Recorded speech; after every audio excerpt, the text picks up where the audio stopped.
và ngày đấy nhung và hai nhung pi mà sân cắt bài trống và ngày đấy nhung và hai mình sân cắt bài trốngនេះគឺជាម៉ាស៊ីនកាត់ស្បែកចុងបាទលេខនេះគឺលេខ28បាទលេខ28ចឹងយើងមើលនេះគឺជាអ្វីដែលយើងសម្រាប់ទុកបាទយើងទុកមកយើងសកចូលទៅស្បែកទៅបាទហើយយើងមើលបដូលបាទយើងមានបដូលកាត់ចឹង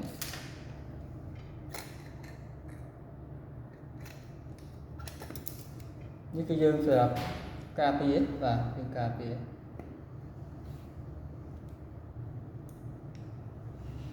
បាទចឹងនេះជាអ្វីដែលបានការហើយអ្វីដែលបានកាត់រួចហើយបាទហ្នឹងហើយលេខ28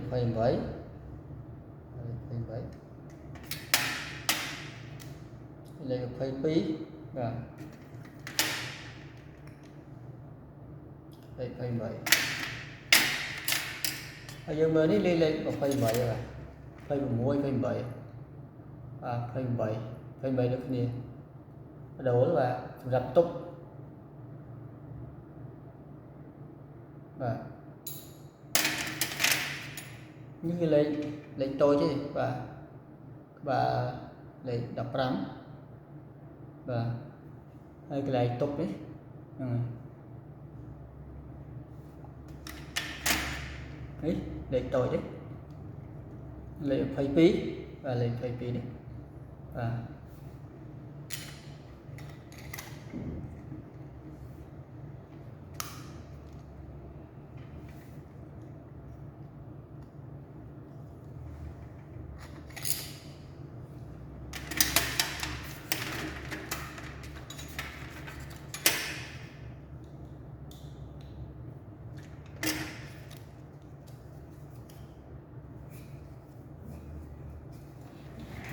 ហើយយើងមើលនេះ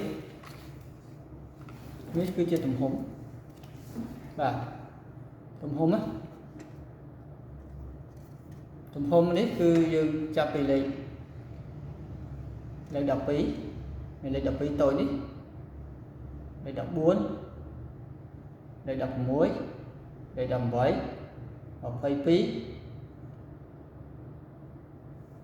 លេខ2830 32និង36ចឹងតាំងពីលេខ12រហូតដល់លេខ36បាទ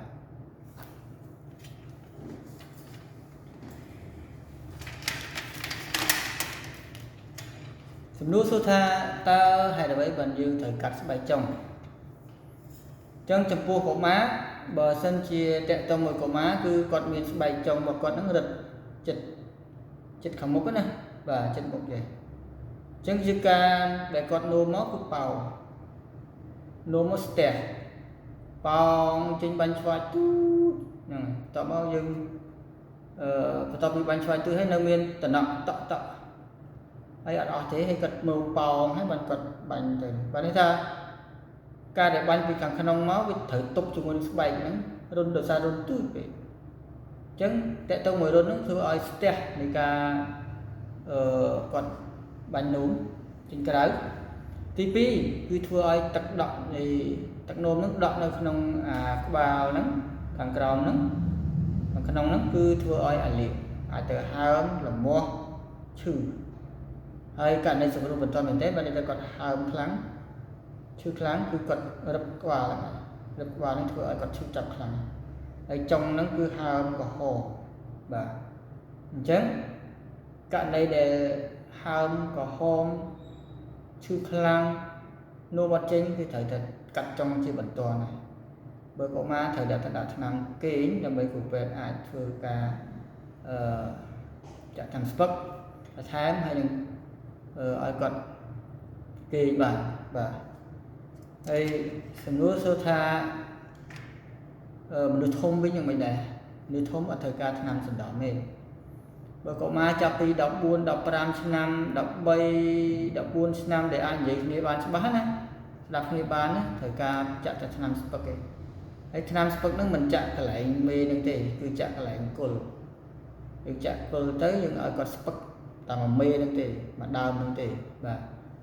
ហើយកន្លែងផ្សេងៗទៀតនៅធម្មតាដឹងខ្លួនធម្មតាបាទតែមានតិចនិចក្នុងការចាក់ថ្នាំស្ពឹកហ្នឹងបាទយើងអាចធ្វើឲ្យស្ពឹកបានណាបាទបើអត់មានតិចនិចទេគឺឈឺចាប់ខ្លាំងបាទមិនអាចទ្រាំបានទេបាទហ្នឹងហើយអញ្ចឹងទី1ត្រូវធ្វើតេស្តឈាមសិនថាតើគាត់មានកត្តាឈាមកកឈាមរាវមានបញ្ហាអីអត់ទី2គឺមើលបើសិនជាគាត់វាធំគឺត្រូវមើលមុខងារជាស្ករមុខងារត្រង់នោមមុខងារស្លើមបាទហើយគាត់មានបញ្ហាគ្រាប់ឈាមប្លាកែតអីអត់ហ្នឹងណាដើម្បីឲ្យយើងមានសមត្ថភាពក្នុងការធ្វើការកាត់ច្រឹកហ្នឹងបាទទី1អត្ថប្រយោជន៍នៃការកាត់គឺអនាម័យចំពោះមនុស្សធំភាគច្រើនគឺអនាម័យផលប្រយោជន៍នៃការកាត់ស្បែកចុងមនុស្សធំអនាម័យកាត់បន្ថយការសក្រាលមាស់ជាពិសេសលមាស់ហើមបើន័យថាទឹកដក់ដែលទឹកនោមហ្នឹងគឺបាញ់ទៅហើយគាត់ដក់នៅកន្លែងស្បែកចុងដែលវែងហ្នឹងគឺគាត់ហើមកាលណាហើមធ្វើឲ្យគាត់ស្បែកទឹកនោមដែលដក់ហ្នឹងគឺដក់នៅកន្លែងហ្នឹងធ្វើឲ្យលមាស់អញ្ចឹងក៏លមាស់អត់បាត់ទេញ៉ាំថ្នាំក៏អត់បាត់ដែរបាទដោយសារទឹកនោមវាដក់នៅក្នុងក្របស្បែកហ្នឹងស្បែកចុងវែងបាទស្បែកចុងវែងហ្នឹងពិសេសហ្នឹងតែបើស្បែកចុងខ្លីហើយជិតអានេះគឺហើមបាញ់នោមមកគឺពិបាកនោមមកស្ទះនោមមកប៉ោងចុងចំពោះកុមារហ្នឹងហើយអញ្ចឹងអត្ថប្រយោជន៍នៃការធ្វើ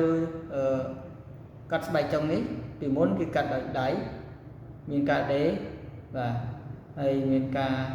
តែឥឡូវហ្នឹងគឺយើងធ្វើដោយម៉ាស៊ីននេះទី1មិនមានការឈឺចាប់ទី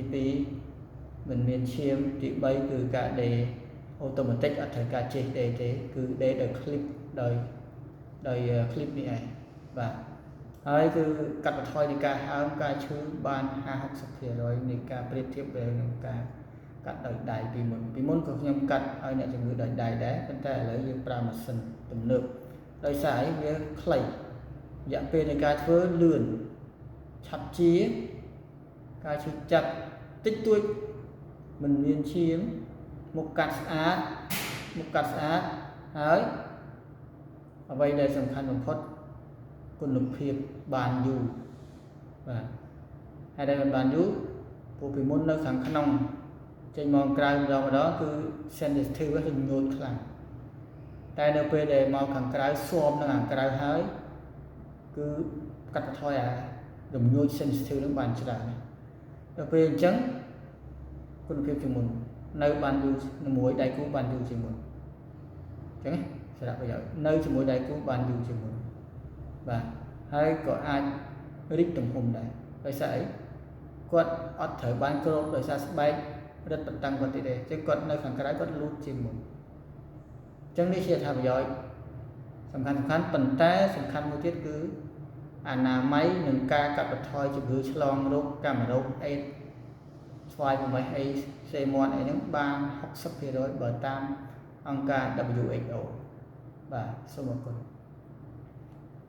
ទាំងកុំភ្លេចកាត់ស្បែកចុងដើម្បីអនាម័យកាត់បន្ថយការឆ្លងរោគកាត់បន្ថយនៃការស្ទះនោមជាពិសេសអ្នកដែលមានបញ្ហាស្បែកចុងវែងហើយលមាស់សគាហើមសូមអរគុណ